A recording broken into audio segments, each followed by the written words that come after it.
How to add voice effects on Instagram. First thing you're going to have to do is open up your Instagram application by tapping on it.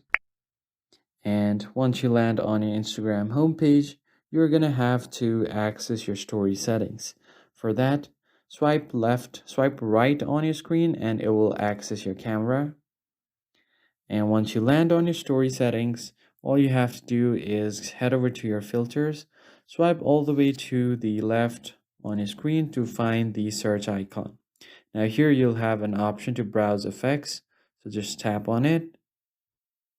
So once you tap on the browse effect option, you're gonna have to tap on the search bar at the left side of your screen and then simply search for voice or voice effect and then tap on it.